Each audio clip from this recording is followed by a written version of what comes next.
Good afternoon. My name is Amy McInerney, and it is my privilege and my pleasure to welcome you to what I'm sure is going to be one of the best talks you've heard this weekend. It's my task to introduce to you my friend Helen Alvare, who comes to us from George Mason University, where she is an associate professor of law. Before teaching there, she was at the Catholic University of America. And before taking up her academic career, Helen worked for the bishops as the national spokesperson for the Secretariat for Pro-Life Activities as the Director of Planning and Information for 10 years or more. And at that time became the beautiful new face of the pro-life movement and a voice for pro-life women in our country. And I know that the first time I heard her give a talk, I was so inspired that I showed up like a bad rash and I wouldn't go away. I just wanted to volunteer for her. I wanted to work with her. And I know that you too will be inspired when you hear Helen talk to you today. And you should probably also know that Helen took her law degree from Cornell University in 1984 and has a master's degree in systematic theology from the Catholic University of America, which she received in 1989. In addition to being a teacher of and scholar of the law, Helen is also the law, which is to say she and her husband Brian are raising 3 stalwart members of the next generation, Catherine, Julian, and Paul. So with Helen, it's not just theory. When she talks about family law, she's very much in the trenches as well. And so let me turn the microphone over to Helen Alvare. Please give her a warm welcome. Good afternoon, everybody. Let me say in return generosity to Amy that when Amy worked in the office that I was working in Washington, my husband, he's a very funny man. It's his great gift. He used to say that Amy was one of the only authentically funny women that he knew. And I was too busy being serious and intense, you know, but Amy was funny. And so it's a pleasure to be with you, Amy, and to be with you all again. It's been a couple of years since I've been back for this program. In that time, I've moved from Catholic University to George Mason, which is a state university. And just for your interest, when I gave my paper to apply to teach there, I delivered a paper on the theology of the body and the American law on cohabitation. And their feeling is, if you have the empirical evidence to prove what you are discussing, show it to us. And their response to the paper was, this is a promising avenue of a promising project. And the faculty is very mixed, religion and no religion. It is my overall scholarly project to do what Benedict and John Paul II have asked of us as the laity, as expert laity in our fields, which is to take the intellectual riches of the Catholic tradition and to speak to reason from faith, not only in ways that reason can understand, but further to help elevate, push, inquire further into reason. And that is really my whole scholarly project within family law. In addition to what I'm going to do today, I'm continuing to work on that project in the context of cohabitation and in the context of you want to talk really neuralgic, abortion is nothing compared to this, the question of parenting and gender.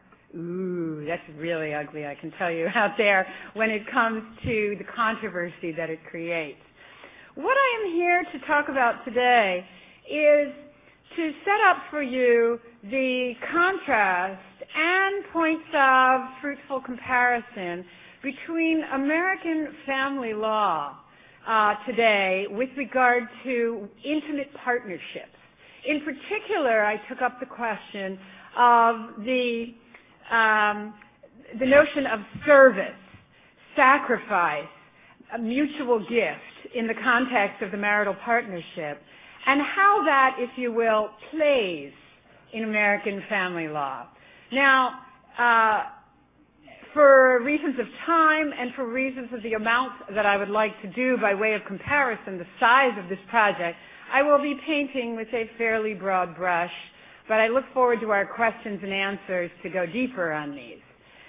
My thesis is that the notion of service, sacrifice, and gift that is so prominent in especially the recent teachings, the writings of John Paul II, Pope Benedict XVI, about marriage and family, are not only terribly important and useful for American family law, but frankly are also a very neuralgic concern of American family law itself.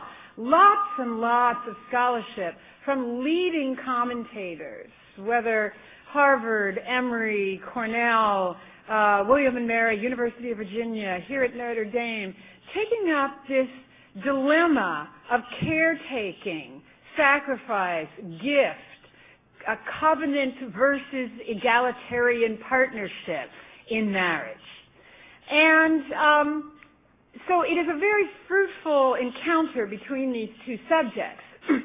Right from the beginning, let me say that I understand the purely secular view on family law to be asking important and timely questions that do not admit of an easy answer. I do not diminish their concerns. Immediately, when they see anybody talking about who human people are by nature in the context of marriage, they see, as if in a Vietnam flashback, a history of women's nature being used as a pretext for considering women per se lesser parts of humanity, per se the person to be told what to do as opposed to a person with an equal say in the marital relationship.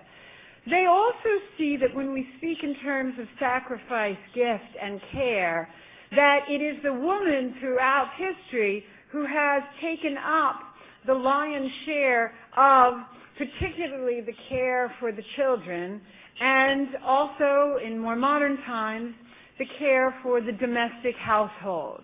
And so any talk of nature or language of gift or sacrifice or service is immediately for them a source of worry and elicits suspicion.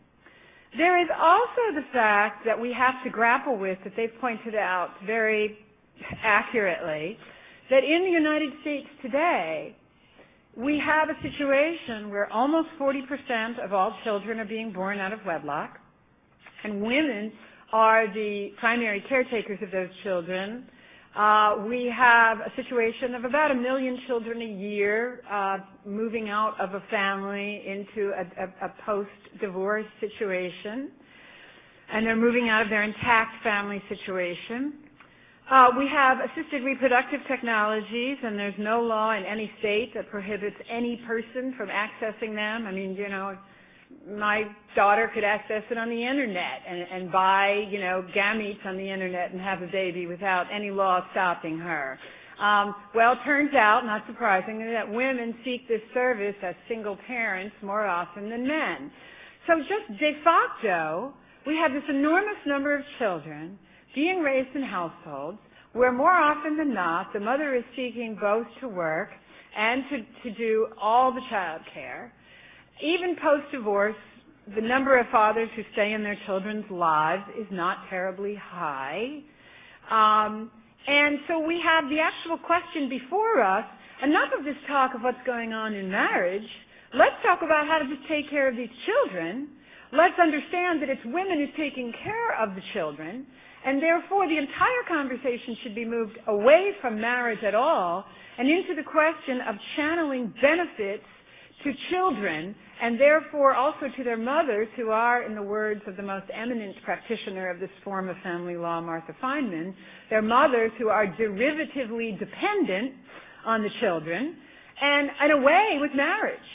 And that's her ultimate conclusion. Marriage is nothing but an out-of-date box for delivering government benefits that no longer has any salience. Children are being reared out of marriage. They're suffering. You're focusing on delivering benefits to marriage. Why, it's as if you have an outright program of discrimination against children who are not within a marriage. This is what we are dealing with. What does the church, via the teachings of John Paul II, most particularly in Mulieris Dignitatem, Familiaris Consortio, Letter to Women, Letter to Families, the Theology of the Body, and then Benedict, particularly on the collaboration of men and women, Deus Caritas Est, and a variety of commentary that one can pick up, excuse me, from Benedict, from those marvelous interviews with him by Peter Seewald, and by anything you might want to download on an average day from zenit.org, his having to say on the question of marriage and family. I would say from the outset that what we are going to deal with, we're going to first look at the shape of these, especially current popes, but I would just call it the Catholic presentation, on the notion of service or mutual gifts within marriage, and I'll deal with it again in pretty broad brush categories. Then I will look at the approach to it taken by leading family law scholars, pointing out that there is a lot worth grappling with in the presentation, much as it strikes really against the heart of a lot of what the Catholic teaching would offer. And then I will point out where we might go from here in terms of validating some of the difficult questions they ask, but moving forward on things we might agree on, and then trying to make our position more widely understood. In short, the contrast I will be proposing between the two positions is between one which sees, and I attended Mikhail Waldstein's presentation this morning, and he put it so perfectly, but of course it's his book I depended on for my understanding of the theology of the body, the understanding of the church as giving one's life over in a sacrificial manner as the answer, as the meaning of life, versus the presentation of modern family law, which is service and sacrifice is the problem. It is not the answer. It is the problem, in particular as encouraged and taught to women. Okay, that's the broad framework. Beginning with elements, and Mulieris Dignitatem is the document I rely on quite a bit, but I also rely on those others that I discussed, of the Catholic presentation on this notion of service and sacrifice, particularly with regard to women in marriage. Interestingly, and surprisingly to many, we begin with the notion of the woman created in God's image and likeness, equally as the man is in God's image and likeness, as a rational, loving, procreative being. The discussion of the woman, particularly in John Paul II's Letter to Women, in Benedict's on the collaboration of men and women, and in the Theology of the Body, is of an admirable, noble, venerable, and the word mostly I want to get across, she has strength from her being in God's image. She comes, as does the man, with the capability for spousal love, for sacrifice, for parenting. It is said in Mulieris Dignitatem and Familiaris Consortio that she has, in some sense, this primary relationship with new human life, and the man somehow learns it from her. I will point out to you, I was at a conference 2 weeks ago at the University of Virginia, largely with neurobiologists making presentations about the mothering of various mammals. There's only 5% of all mammals in which the male takes any interest or responsibility at all, and they've studied some of these other mammals, certain kinds of mice and rats and monkeys, and they actually show, interestingly enough, that not snakes, right? You're waiting for me to announce other funny animals, but that's all I've got. That indeed, even in those other mammalian communities, the woman somehow mediates the man learns the fatherhood from the woman, who is in some sense the gatekeeper. She provides access to even his own fatherhood. And it varies in these communities what she allows him to do. But in any event, the woman is perceived as particularly strong with respect to her ability to, her disposition toward, her welcome toward, her strength toward new life. John Paul II refers to her capacity to listen to the other. And this begins, even in the physical sense, with her listening, her encounter with the child who is in her womb. So the mother is very much in the context of her femininity, even before her maternity, a woman of dignity, of strength. Mary, of course, a pain to Mary features in nearly every document of John Paul II's as the emblem of the human person, but also the woman herself. Next, in this presentation, is the call to union as the meaning of human life. Again, Professor Waldstein does such a beautiful job of talking about union as participation in the image and life and beauty and splendor of God. The notion that being created in God's image and likeness is being created not just as an individual who is strong and rational, etc., but as one who is disposed to the other person, who is inherently social. The remarkableness, if you think about it, of God having made something as spectacular as Adam, and then commenting, it is not good for the man to be alone. Something this magnificent, and yet it's still not good for him to be alone. That we are inherently social as we are human, as individuals, and dignified as individuals, is a crucial part of this teaching. And that in some way, as John Paul II calls marriage the primordial sacrament, and he's being very practical about this too, as he is, that marriage is simply the ordinary way in which most people will actually come to understand what it means to love the other. Benedict is fond of referring to the theologian Vladimir Solovyov, who says, listen, we all are the apple of God's eye, we all are the center of the universe. The question is, do we understand that that's true about the other? And the meaning of actual intimate adult love is that we actually come to understand that somebody else just might be the center of the universe too. Think how, think about that in the context of the adult romantic relationship, and think about it in the context of the parent's relationship with the child. That without this, for most people, we turn into that famous saying of Snoopy the dog out of the Peanuts cartoon, which is, I love humanity, it's people I hate. It really is the encounter with the other person, and the other person to whom you vow, and who becomes dependent on you. My husband has a saying that, strangely enough, I'm very fond of, and he says, if I hadn't married you, I'd be dead by now. Because he was living, he was off bungee jumping this week, if that gives you any example of how far he's come. Okay, this is considered non-risky compared to how he was living before, apparently. The notion that in real life, that we need that opportunity for relentless encounter in the bathroom, in the kitchen, in the house, with this other person, spouse, child, in order really to understand what love is, in order to give and catch a glimpse of God's love, this faithful, this unto death, this unconditional, this completely integrated body-soul love, that union is the way that most people are going to come and meet it. And interestingly, empirically, we will be told relentlessly, oh, people really don't think that anymore, that really people aspire to sex, but they don't aspire to marriage. Look at the fact that 52% even of Catholics are cohabiting before they get married, even though everyone knows it's the most robust correlate of divorce in the sociological literature. They're doing it anyway. People are marrying later than ever. For the first time in a long time, the number of people who will ever marry by the time they die has really been reduced from like 90% to 80% of women. Look at this. It's not an aspiration. But if you look at demographers' counting of this, if you added together the number of people who are cohabiting by about 25, they're living with a sexual partner, and the number of people who are married today at 25, you actually add up to the same percentage of the population that was married 100, 150 years ago at that same age.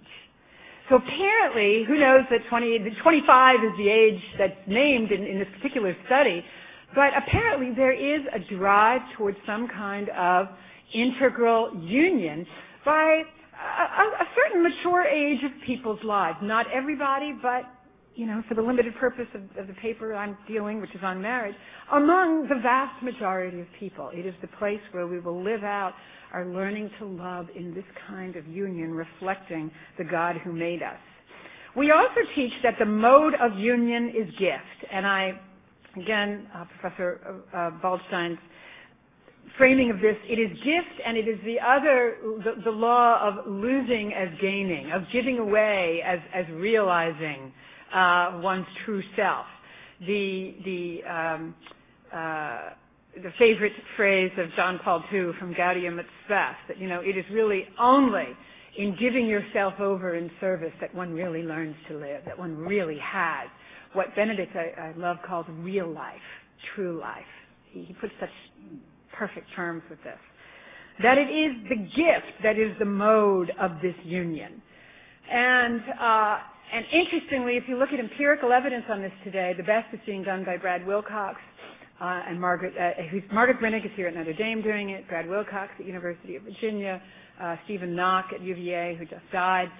Interestingly, if you actually look at the marriages that succeed and the marriages in which people report happiness to this marvelous new field of sociological study, happiness studies, one finds that if people live either without explicit counting of what one gives the other, or each of them believes that the other gives a disproportionate amount and they feel bad about it, that those are the most successful marriages. Either no counting, or each of them feels the other does too much and has guilt. And these are robust sociological findings about marriages that succeed. Whereas the marriages where there is some explicit counting, I do this, you do that. You do all the laundry, I'll do all the lunches. I mean, I'm just thinking about my own situation. Then those marriages actually do not have the same level of happiness or avoidance of divorce as marriages in which we can crudely measure this gift mentality.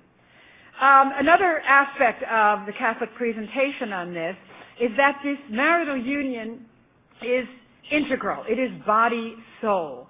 That only such a union, and we even begin with its completeness and its faithfulness and exclusivity, that in itself is considered revolutionary in the world today, where people have a number of sexual partners before they get married, where cohabitation is the average mode for entering into marriage now, where we have a 42% divorce rate in any given year, and a remarriage rate that is also very high, even though those do fail at a slightly higher percentage, maybe 5 or 10% points higher than the first marriage rate. That the notion that this union should be complete, and that a complete union also signifies marriage, is very revolutionary today.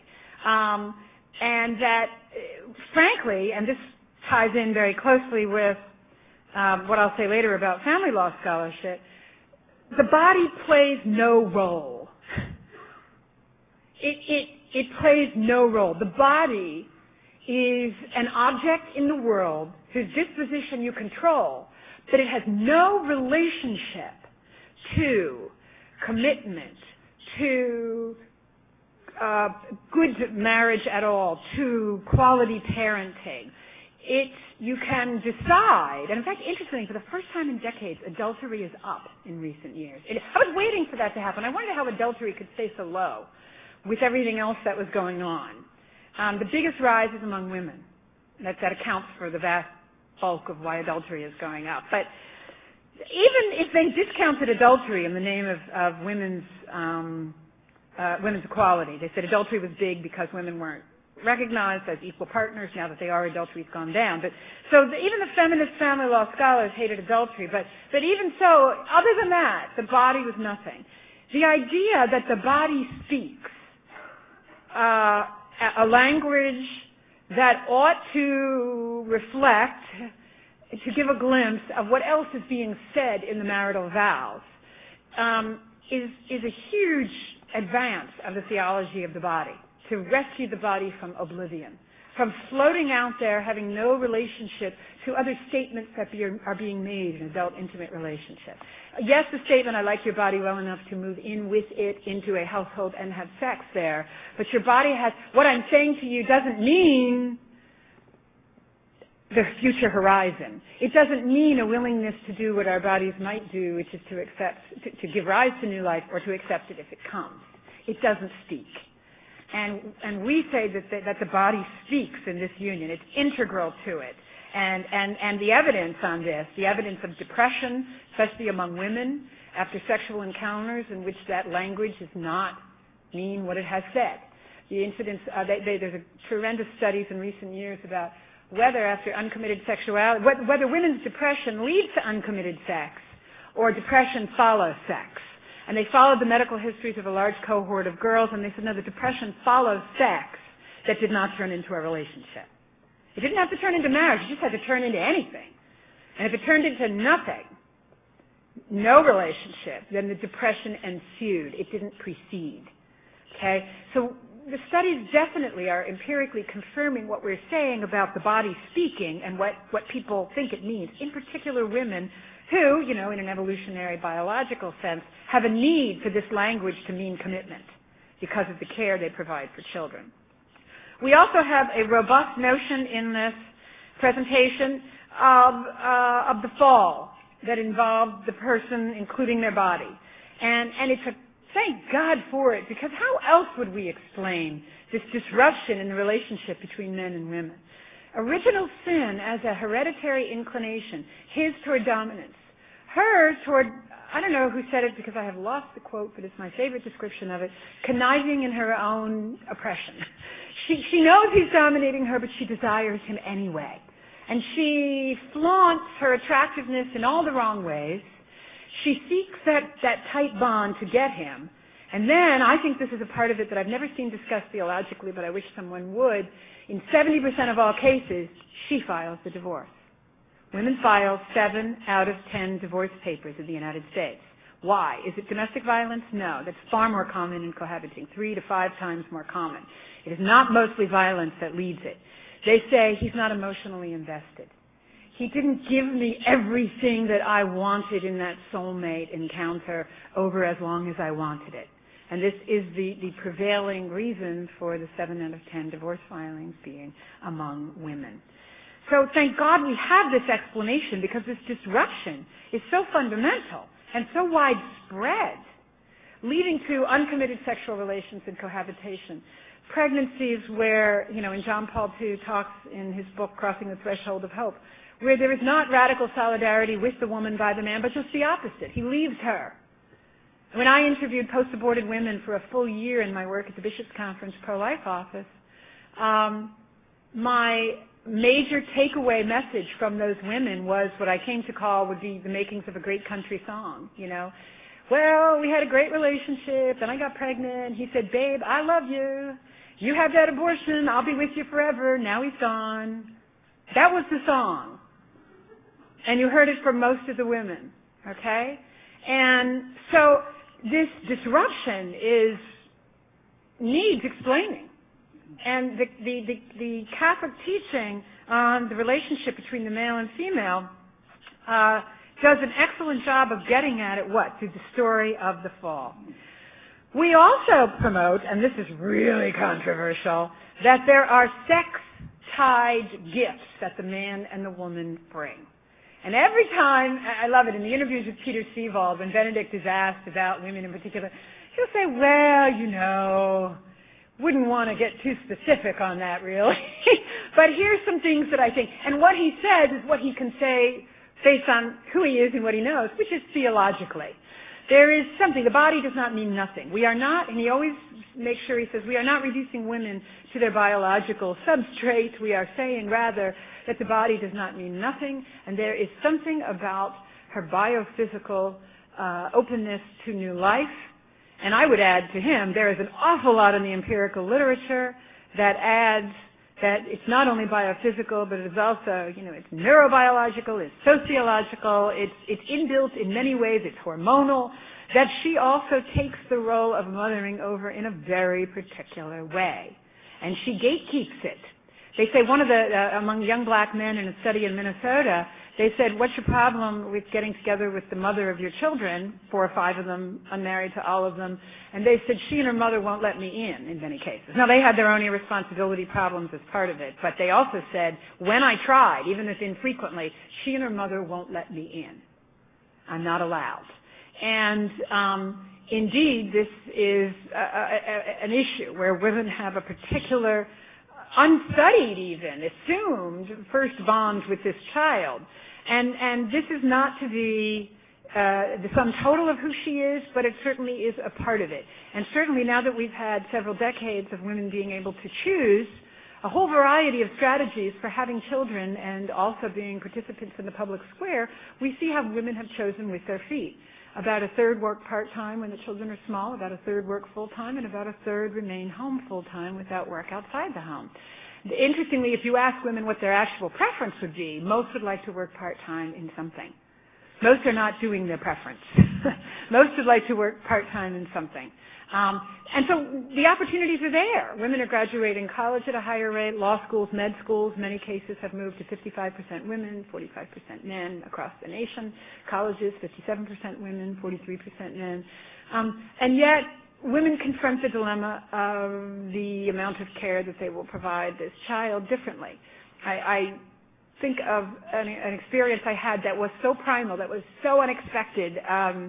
I'd been a lawyer for a number of years, like 9 years before my first child was born. She's born, it's 3 days later, my husband comes home from work at 7 o'clock. And I looked at him when he came in the door like, I hope you understand the entire roster of your sins, buddy. You know, and he kind of looked at me like, you're sitting in the rocking chair with the baby, it's supposed to be sweet, and you look like you want to kill me. I don't understand. And what I thought, how do I even have to verbalize? It's 7 p.m. You've been gone since 7 a.m. How is this possible? He was like, well, I have a job, and I didn't have enough time to take the whole week off, and so here I am. And I'm thinking, you could not part me from this baby 3 days after she was born with a forklift and several threats. There is something there. And in women's different strategies for prioritizing the family over the workplace, there is something happening. It is not everything, but to discount it is a ridiculous thing. So we actually propose, and that's not all of it, I just don't have time to go into all of it, that there may be sex-based gifts. And we also propose that the child may really be bereft without both of them. Okay? Another part of it, and I'm getting to the end of the church presentation, is that we think that this disposition to union, to realize to become our pure lives, our best selves is such a ridiculous pop psychology term, but to become who God intended us to be, that this is not just this person and that person. It actually also applies to men. And that the language of mutual service in service to Christ, the language of mutual gift, the spousal meaning of both of our bodies, the crucial nature of both mother and father, okay, not just unisex parent. There's a fabulous book out by Marguerite Peters, who does a lot of work for the Vatican at the United Nations, on the gender revolution, pointing out that the words mother and father have virtually disappeared from the United Nations documents, and they're disappearing from an awful lot of state. I mean, it almost disappeared in California. The marriage between a man and a woman was reaffirmed legally this week, but before that the state said you couldn't even put the words bride and groom on the marriage license, and a couple had to fight to get it. It had to be partner A and partner B. So this is the notion that men are included in this, that they are also have this same drive, this same absolute internal dynamic to move towards, to the best they can, a person made in God's image and likeness. We also do not discount the poor on this, and you'll see what I mean when I get to the presentation of the family scholars. For them, the poor are simply unable even to think in these terms. They are rather, in their view, vulnerable, put upon, excoriated single moms whose valorous efforts are not appreciated by the more well-off society, They are rather made the whipping girls for all social evils, crime, drugs, etc.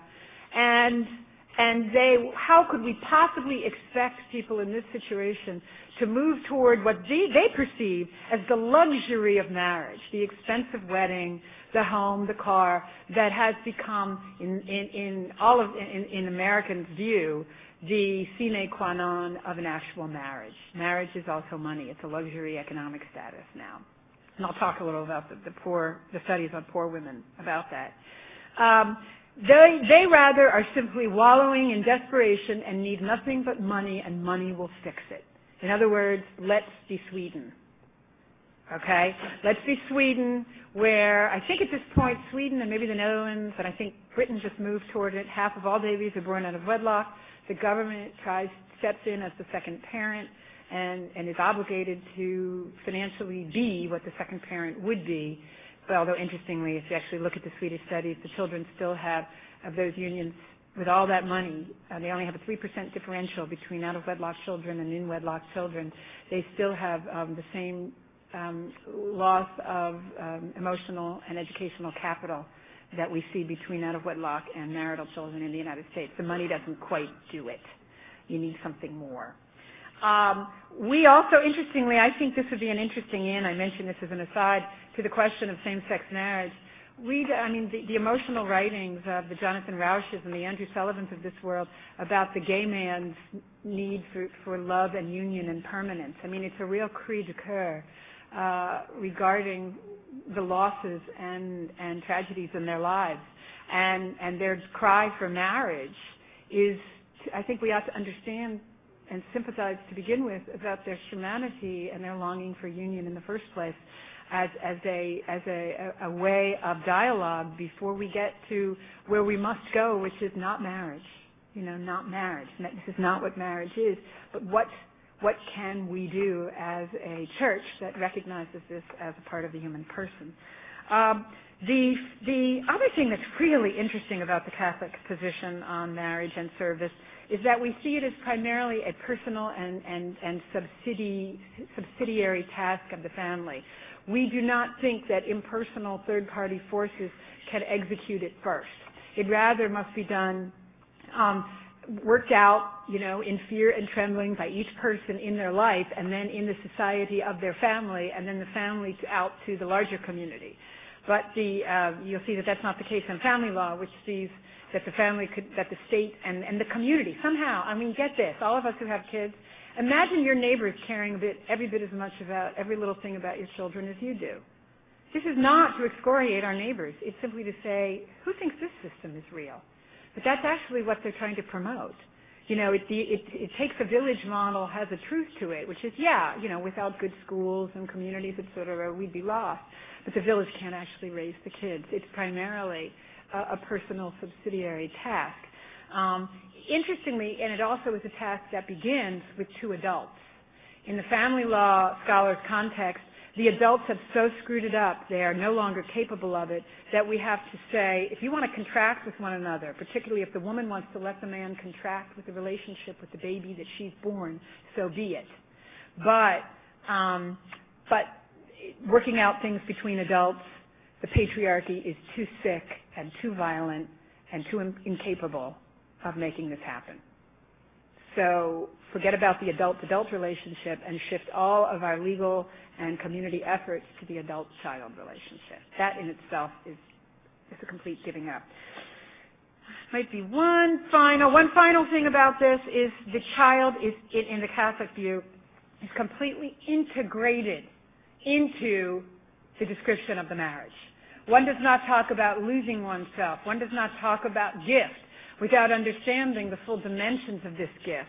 In the wonderful words of Dietrich von Hildebrand, this gift of love is so superabundant that it creates more than itself, that more than what we could conceive of as man and woman when we give the gift of marital love to one another. And so the child is completely integrated into our thinking about what marriage is in the first place. It is not interestingly, adult-to-adult thing that then absolutely disintegrates because the adults aren't capable, and therefore then we're just left de facto with the care of the dependent child who's now bereft because his parents can't work it out. We rather understand that the child is integral to the love between the mother and the father in the first place, and that their well-being is part and parcel and must form an integral part of the relationship between the parents themselves. Okay? So there's so much more one can say on that particular part, but moving on to modern family law's presentation on this. And I've gone long on the first, so I'm going to be a little shorter on this. For them, the woman is not strong, she is weak.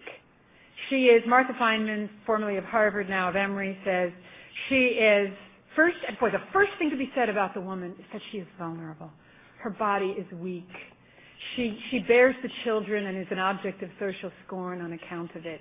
Her caretaking is absolutely de minimis in the consumer capitalist market. She is left with the children who, interestingly at the same time, her care for the children is valorized. It's fabulous. Look at what she's doing. So we see it as women, but society does not, and men in particular who run society, she says, do not. So the woman is first and foremost this vulnerable physical creature who then becomes additionally derivatively vulnerable once she takes on the burden of that child. And so people like Feynman are full-throated supporters of abortion because it is a way for the woman at least to deflect the derivative dependence. It's a way for her at least to avoid that secondary level of dependence. At least if she doesn't have the baby, she can finish that education and get that job, and she can, at the time that her relationship inevitably breaks up with the bad patriarchal man, whether he's cohabiting or marrying, at least she can get herself back on her financial feet. Okay? Abortion is a must-have in this model.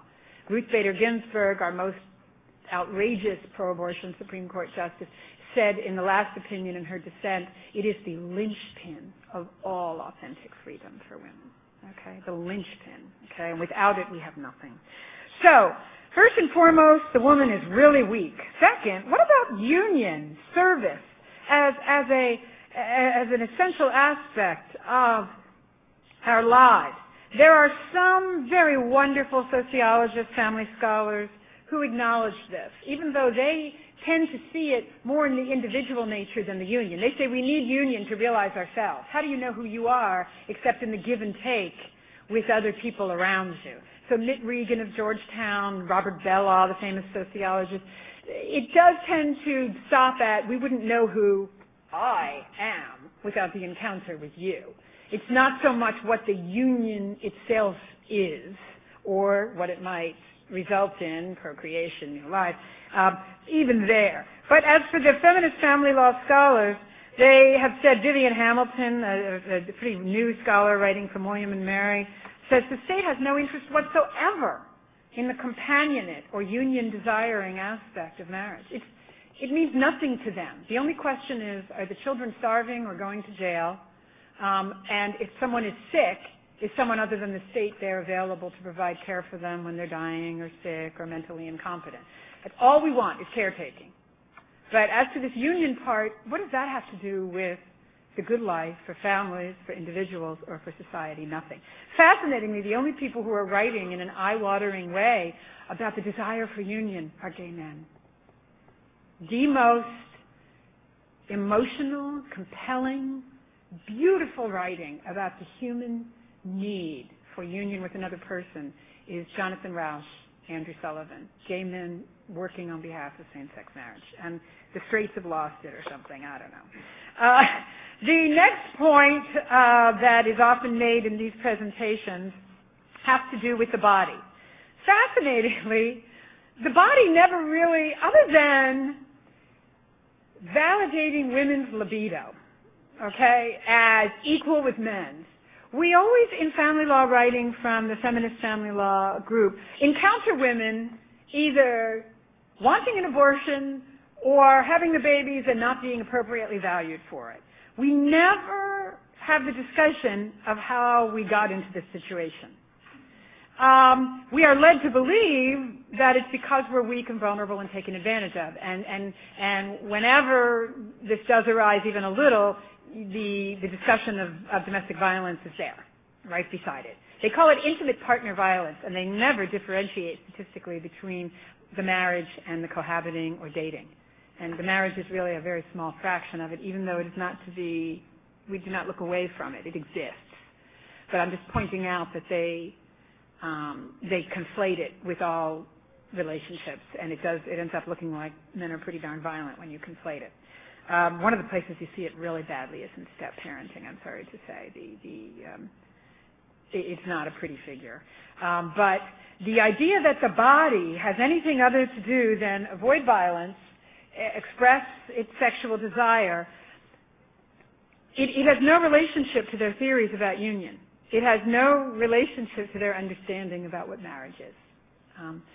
The other thing that's interesting is that while some writers, Margaret Brennig here at Notre Dame beautifully, and some others, are writing about that the state even should promote an understanding of marriage as mutual gift. And that while the state can't step in and say, you do that for her, you do that for him, that we ought to, at least to the extent we can, make policies available so that people can give mutual gifts to one another. And we talk about work policies where people can take care of their family first and balance work responsibilities after that. We talk about property laws that would allow this to be the understanding of gifts to be realized in the law. But more and more writers are saying if we had education about even civil marriage, as well as laws to at least prop up the notion of marriage as gift, this would be a good thing. In the writings of Martha Feynman, Vivian Hamilton, Cynthia Grant Bowman at Cornell, Susan Appleton at Washington University in St. Louis, gift and service are just problematic words. It always inevitably redounds to the disadvantage of the woman who is perceived to want to give certain gifts that are very visible, the kind that we've been talking about for years, stuff around the house, domestically, taking care of the children, the most prominent one, and that men just aren't giving enough in that regard. So don't even introduce this language. Women are doing all they can. They don't need to be called to anymore. They've been called to subservience before. Stop. Okay? So it really, they want to account for it in property distribution at divorce, to value that she did, but more in anger than in support of the model that this should characterize marriage in the first place. Additionally, they absolutely reject the idea of sex-dependent gifts. Somehow, women they say it just ends up as a culturally conditioned fact that she feels she should be the primary caretaker of the children, that she ought to attend to the family's domestic life, but that this is completely culturally conditioned. They say that, they don't prove it. They don't talk about women's choices, even in a marketplace when women are having more education and job opportunity. They don't have that conversation. But they really hate the notion of sex-dependent gifts at all.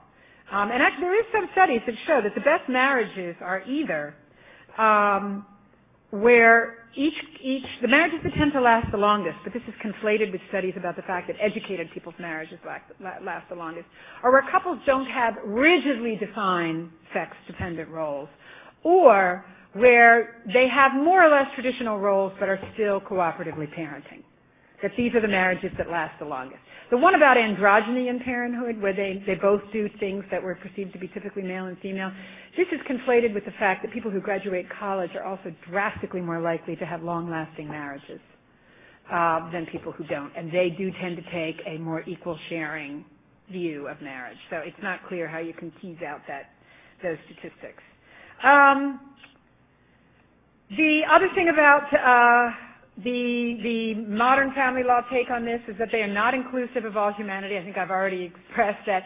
They don't think that you really can bring men into the conversation about how to improve family law, that rather that we should talk strictly of how to empower women who take care of children, to the point where Martha Feynman has proposed the end of all civil marriage, which is also, as you know, a realistic part of the same-sex marriage conversation. Let's have just religious marriages. And that if you want to get married civilly, they can do that too. But we will disintegrate religious and secular meanings of marriage. They also, as I've already explained before, think that we cannot have the same model of marriage for the poor that we do with the rich, particularly for poor women. The marriage market for poor women, in terms of the number of men available who are not in jail, who are not, have some kind of criminal background if they're out of jail, who don't have a drastic deficit in the education or drug arenas. The marriage market is very poor. They feel the union with children is the best they can achieve, and they cannot achieve a union with a male that will, not only won't it provide happiness, it will destabilize the child. And groundbreaking studies of single mothers in Philadelphia indicate that for them, marriage is something rich people do, or if they could ever get their act together, maybe they too could have the luxury of marriage, which they deem to be a winning of a thing that is a more or less enforceable trust from a male who will not harm them or the child. I mean, this is their construction of what marriage now means. It's not an external goal to reach up to, it's a practical construction. Finally, I think I've explained before, they don't think the adult-to-adult task in marriage is possible much anymore, or if it is, then you let people do it, but we can't presume that most people will be able to, so don't make that the model. Make the mother-child dyad the primary social model for care. Finally, they think the state can definitely step in and take care of anything that one partner cannot step into, that this is not a primarily personal task. Again, it's a task for child rearing. Get the kids, put enough money into the schools, put enough money into the welfare system, get health care for all, and everything else will take care of itself. The children will be fine. Okay? That what people do personally, we should prevent domestic violence, we should prevent people from harming children, but there's really nothing more that individuals can do. And again, a lot of it is laid at the feet of male patriarchy. They do not integrate the child into marriage at all. The child is a separate decision, and it's a decision of the woman's. The abortion law made this the legal fact. She can have an abortion completely, not only without the male's notification, or without his consent, but also even without telling her husband, according to the Supreme Court, even if it is his child.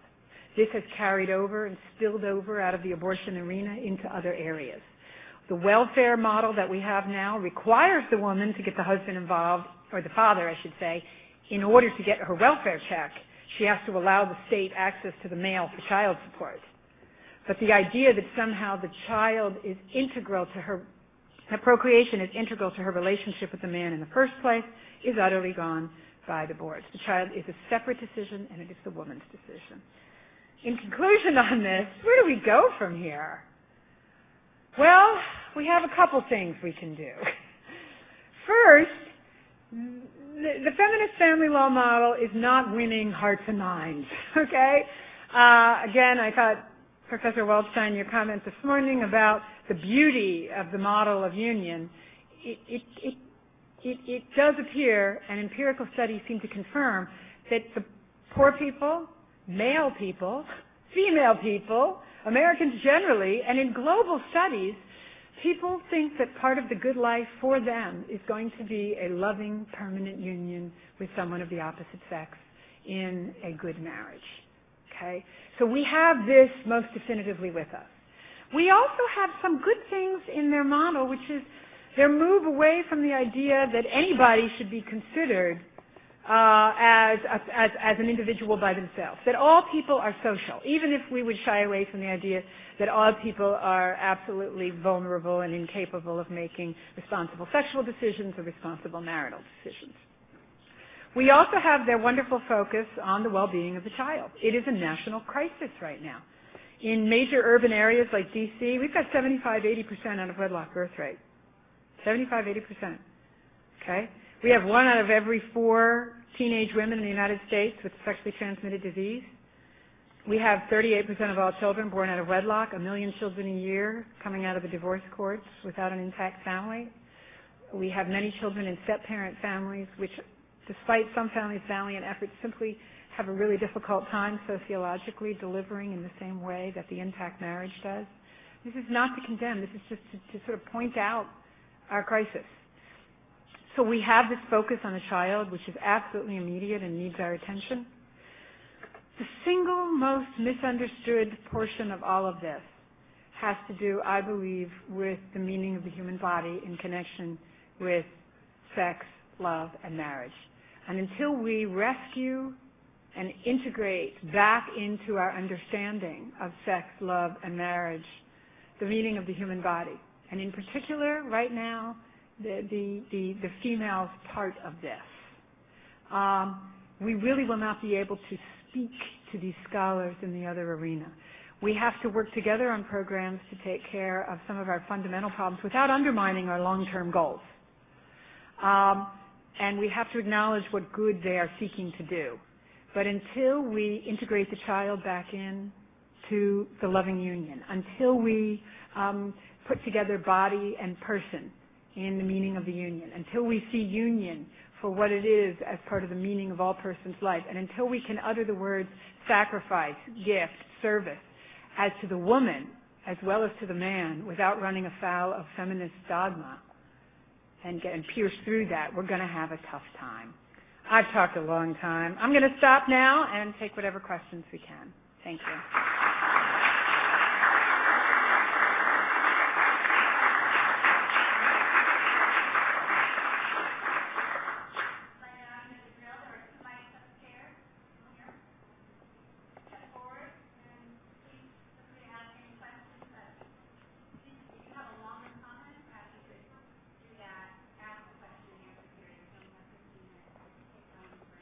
Okay. Hello. Hello. I want to thank you for a very moving and wonderful paper. I thought how lucky you are here in America that at least you have a divided culture where in the So public... correct, yes. Okay. You are so correct. No, go ahead. Go ahead. I just think you're so correct on that. You We're know, lucky. because in the public space you have the possibility of seeing both sides. I come from a European background, and when I just was thinking how you were describing how the legal scholars presented the situation, this holds for us not only... Legal scholars are not that much of a problem in Germany, for example. They are more conservative, mostly. Interesting. But the public presentation of families and divorce and failings of families and failings of mothers and the needs of the state to step in and do everything, that is so one-sided. We have the famous Rabenmutter discussion. That means it is supposed that women who take care of their children accuse any other woman who also has a job of being a raven mother, that is a bad mother. So then you have all these victimized business mothers who then complain that they are being vulnerable to being called Rabenmütter. I mean, it is one of the most conservative and influential newspapers, the Frankfurter Allgemeine Zeitschrift, dares access the other side only in its letters to the editor section. Only there can you hear the other side. So you're very lucky. You know, you are right that we are lucky to have the division that we do. We still have a robust resistance to these ideas. And the resistance, though, comes from the power of individual people making choices that they're making. It comes from the fact of the birth of the child and our attachment to it. It comes from the fact of our experience of marriage and our understanding of what it takes for it to survive. It comes from conferences like this. I don't think it's saying too much to say how moving it is to see us gather in little rooms and big rooms, because we are the future of the conversation on this. And I don't think I'm being triumphalistic to say that the Catholic Church is a most crucial part of the discussion of this. No one else is tying together the body, the language of the body, with conversations about our culture or law on sex and marriage. So yes, I thank you for that comment. I think you're so correct. Yes. I have 2 questions for you. Thank you for your talk. My first question is how, given the situation among poor women, do we change family law? So that's a pretty big question. And then the second one is if you had any ideas of how to change the culture to be less dualist. Less dualist, right. In terms of the question of poor women, there is so much sociology on this topic. There's a confluence of things coming together, which will sketch to you the size and scope of the problem. There is the fact that we inherit family understandings from our parents and that we are now into 4th and 5th generation single parents. This is all these communities have known. We also know sociologically if you grow up in a single parent community that you are more likely even yourself to, even if you yourself have 2 parents married with you. We also know that the so-called marriage market for the poor, particularly in the African American community, has been devastated with crime. What is it? African Americans are 13% of the American population and 50% of the prison population. This is insane. The women, 13% of the population, 32% of the abortion rate. Their economies, even with welfare reform, which limits the amount of time you may receive temporary assistance to needy families and then says you need to get a job, which ties this to also all these welfare programs on responsible fatherhood, on promoting marriage. We have not really moved with those billions and billions of dollars that have been spent since now 1996 toward a more marriage-affirming lifestyle in those communities. Some will also say, I did this think tank, and Branton Marsalis, he's a trumpeter too, right? Winton and Branton are brothers, and I raised this question not about the African American community, but about something else to a sociologist. And Branton Marsalis stood up and yelled out very angrily. He said, it's the legacy of slavery. He said it hasn't left us since slavery that certain kind of sexual practices, family structures, or lack of family structures are what were imposed on us, and it's hereditary still. Yes, I think he's got a point, but the fact is that even out-of-wedlock birth rates in the African-American community were drastically lower in the 1960s than they are now. There's still some other things obviously going on in the intervening time. And the other thing is that you have a lack of education and job opportunity. So what do we do with all of this? To me, you have to go 2 tracks. You have both to address the things that turn people away from thinking marriage is a possibility for them. And so, real education, real job opportunities, and for the women in particular who we find more and more, the idea that it was a lack of knowledge about contraception is the dumbest thing on the books ever. They are saying, no, I'm specifically having this baby. Either it was a very knowing risk, or I sought the baby more and more. And it provided me a place in the community. Now I'm with my friends. Now my mother's raising this grandchild, and my sister and my other friends here. Anyway, what was I going to do with my future anyway? So we have to provide futures, education, economic opportunities, specifically targeted at the poorest communities in the United States. And this is increasingly including immigrant communities, even though most of the differential, the gap that's grown between the rich and the poor can be explained by immigrants now, not people who have been living here a while. But immigrants are coming now in a bad economy. The rates of out-of-wedlock pregnancy, non-marriage, et cetera, are now beginning to grow in the Hispanic communities. The time is now for heading that off as well. At the same time, we have to have a robust pro-marriage strategy. You see in D.C., the billboards, the bus stations, married people are richer, married people are happier. All right. To me, if you do not begin in grade school talking about what 90% of those kids' major vocation is going to be in life, what are we doing? If we don't have a version of the theology of the body beginning appropriately spoken at a very young age, that points out what we say about marriage and about loving unions generally. So I think both you have to address, and this is where the Catholic genius comes in. We've always seen social justice as a matter of respect for human life, human person, the dignity of the body. At the same time, we understand the wider social justice implications of our message for poverty, for education, and so they're totally tied together.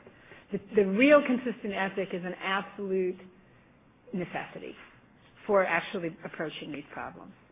So I think I'm going to stop there and just take someone else's question. I know you had another one, but just in case someone else has another one, I go on too long. I should be shorter answers.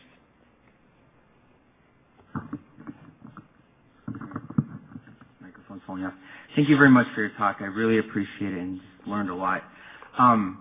It seems that in a lot of the discussions we have, especially also, you talked mostly sort of about feminism and the effect that a lot of these theories have on especially young women, and obviously the way the feminist movement has sort of been very hurtful to young women. I think, though, I would like to hear some of your thoughts on sort of male victimization in terms of... Male what? I'm sorry? Basically male victimization. I think we have a whole generation of young boys who are also a victim of this culture, who don't know what it means to be a man. You know, you have sort of Eric Schreiber calls them the chimps and the wimps. You know, you have sort of the jock, the tough guy, or you have the sort of shows like Queer Eye for a Straight Guy, you know, where you don't have a solid understanding of masculinity. And I think you did allude to some of the problems that, you know, these people in the sort of feminist family law see that, you know, sometimes the male presence would destabilize the child, and so therefore they have to protect themselves against the male. And I think the problem is obviously that there's a crisis in masculinity. And so how do you address that crisis without being seen as a misogynist or being criticized by the feminists for sort of, you know, obviously going that route? Because I think also, you know, at the root of it is sort of this misunderstanding of the dignity and vocation of woman. But I think young men, especially, I work for the diocese talking to young men, or boys really, in our middle schools, and I think there's a very strong crisis of masculinity and what it means to be young men in our culture as well. So how do you address that? How do you see that manifested in the middle schools? Well, I wasn't in high school, you know, that long ago. I figured that. It's, I'm just shocked at how quickly I feel that the culture, especially things like pornography, and obviously all the issues we see are sort of present at a very, very young age among 8th graders in particular, how they really just don't understand the concept of self-gift. A lot of the times they either are afraid of relating to girls, or they sort of, you know, basically the self-gratification, you know, I think element that they pick up from the media and things like that. So right, okay. The calling of self-gift in young men, I think, is completely lacking. So if you could address that. Yes. I don't think it's something I feel as confident on. Let me share with you, I'm at this conference 2 weekends ago at UVA. I think there were 2 women in the group. In fact, they kept mixing up our names, and we jokingly suggested they call us Blondie and Brunette, because one of them was a bright blonde. It was very funny that they kept mixing up the only 2 women in the room. There were like 11 men. And they suggested that what has been left out of and this is the family law conversation, but it's the cultural conversation too, is precisely men. And the fact that we are moving toward let's make sure the children get taken care of culture about the family. Meanwhile, beside which is the intense, passionate, romantic soulmate love concept. You've got these 2 things going on at the same time. There isn't a particular male part of that one that came up for discussion. The only part that they brought up was the fact that when women feel that the passionate soulmate thing is absent, they file for divorce at a drastically higher degree. And even in marriages that are together but rank themselves as unhappy, her unhappiness isn't usually, I mean, the average unhappiness isn't he drinks too much, he won't hold a job, etc. There's those. But it's he's not emotionally engaged thing, okay? The parenting part, the men have really been put out of. They've been put out of it practically because of the trends that I told you about. To me, not something I feel qualified to write on, but what's missing is whatever the Latin version would be of male dignitatem, okay, the dignity of the man. We've really spent a lot of conversation, and I remember the first time I saw the words Christian feminism You know, in paragraph whatever, 99 of Evangelium Vitae, I literally whooped and jumped up with the document and said, yes, a license. We need a development of this for men. I think Benedict does a wonderful job when he talks about eros and agape in the first part of Deus Caritas Est, but I would like to see that developed with respect to the man. I was at an Opus Dei high school open house a few weeks ago, and I heard their take on it, which to me was both good but a little bit of a caricature. You know, the man is Aslan the lion. He is strong. He is dangerous. We want dangerous men here, but harnessed for good. Oh, it's very appealing to me, but I noticed a lot of parents walking out shaking their head going, what was that? Dangerous men. I don't get it. It's a high school. You know, that's not what we want at home. I understood. I don't think they have as yet all of the terminology for explicating the male genius in the theology of the body or in the eros agape conversation yet. So in other words, you have a task to perform.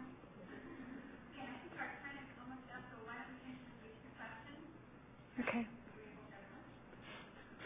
I think you're absolutely right that if we're going to rebuild a population of a decent portion of our population that actually can do marriage, we've got to get the message out to children, start early, because it takes a while to really build up to being ready to do it. Well, how do you think we could actually approach that practically, getting that message out? Let me just say that I don't get why this should be so hard. And I know, you know, I'm kind of a lawyer activist type. So maybe that's my view. We have built in the Catholic Church religious education from a very early age. Why? The fact that marriage will be the vocation of the vast majority of those children means it should receive attention from a very early age. And at this point, everyone from, you know, Jewish family law scholars out of University of Chicago to Mormons and Catholics out of their own religious universities are saying, why can't we have marriage education at a very early age? States themselves are coming to this conclusion. Florida and Oklahoma have it. It's not very good if you look at it. But these curricula can be written. States are moving, they see it even purely secularly, to do some marriage education, covenant marriage in, Arkansas and Arizona and Louisiana. You go for marriage education, you have to go for it before covenant marriage. If you just want to go for it at all, we'll give you a discount on your license. Okay, they need to offer something more on that, but it's an encouragement because they know we're not getting it. So if even the state is willing to put it as a prerequisite to getting married now, the church knows so much more about how to do this well.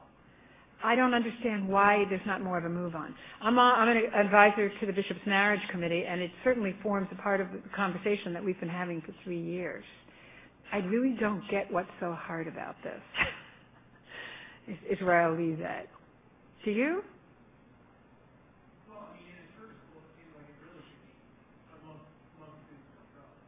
Right. Okay. Well, I just wanted to start in the church. In church school, even, it should be very easy. Outside of it, even, what's complicated it, the same-sex marriage debate has complicated it a lot because they're saying, well, if we feel it's not good to talk about marriage at all if we can't talk about the equal marital rights of gays and lesbians. It's very hard in the public school context. And it shouldn't be even there it's hard because what they need to point out is that statistically there really is a consensus that marriage is wonderful for the parents and for the children. What happens is, this reminds me, there was a preschool once I was about to sign my child into. Nothing was ostensibly wrong, but I had like the hair going up on the back of my neck when I was there, and I thought, wow, something's really wrong with this place. And it turned out eventually it actually was run by, I didn't know this at the time, it was run by a lesbian couple, 2 females. And when people wanted to come in and talk about their families at like a family day, they were told that the children could not refer to their parents as married, unmarried, gay, or straight. They weren't allowed to say they had a mother and a father. And I'm sure it's not as extreme everywhere as it is in Montgomery County, Maryland, but but that is really hard in the public schools, even though the empirical evidence indicates they feel that they said the reason they weren't allowed to do this is they were judging other families. And you can't do that. So we can't do it. I'm not sure we can do it in the public. I keep trying. You know what, in some more conservative school districts, you might be able to get it. You really might. The evidence is there. The Institute for American Values, the National Fatherhood Initiative, the Institute for Marriage and Public Policy, the Witherspoon Institute, the Westchester Institute, the Culture of Life Institute. It's out there. It's that it's going to be hard in many school districts. But for the Catholics, it seems to be it's a no-brainer. And that should go as well for all Christian denominations. Last question, I guess. Thank you. Could you comment on the international threats to the family, or how the U.S. is either helping or causing problems to the family by its public policies? Yeah. Well, this is going to be a big factor in the upcoming administration.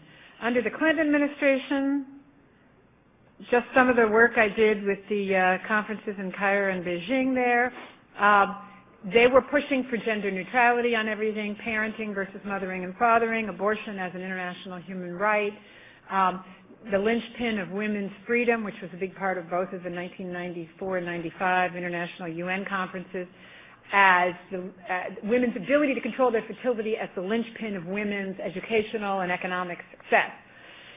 We beat them soundly. I had a great time after that, winning, first of all. But next, I went to a conference, and I think Tim Russert moderated it, and it was me on one side, and then I think on the other side was Tim Wirth, who was the Undersecretary of State at that time, and he's heading Ted Turner's Population Squelching Foundation now for the UN.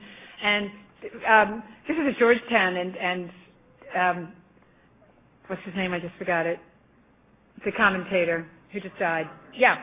He gets up and he says to Tim Wirth, well, the Vatican pointed out what you were really trying to do in these international documents. They outed you and they beat you soundly, didn't they? And it's like, yes, we did, okay?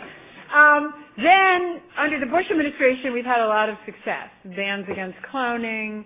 I mean, they the Catholics were very influential in Bush policy at the United Nations. Mothering and fathering, abortion is not the linchpin of women's freedom, and so forth. That is all about to change, and change very, very badly. Barack Obama supports, embryonic stem cells. He, as you know, personally made sure that a law banning the killing of born-alive infants in Chicago did not pass. He killed it personally in his committee. I know the nurse and the lawyer who testified in front of him about these children just being born and left to die, and he had absolutely not the slightest interest in saving them. Then he lied about his role in that during his presidential race. He is, on the one hand, says he believes marriage is a man and a woman. On the other hand, actively spoke against Prop 8 in California, which said marriage is between a man and a woman. So we really have no basis for trusting him on that. I'm afraid he's sort of the worst version of what we're seeing at the UN from some other nations that we could possibly imagine. It's about to get really bad. I don't see any cause for hope at all in his policies. Sorry. I'm sorry. I'm very sorry.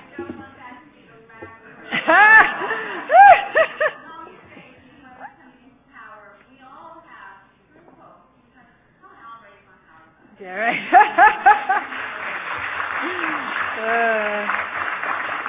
Sorry, you caught me during election week, okay? It's just really bad.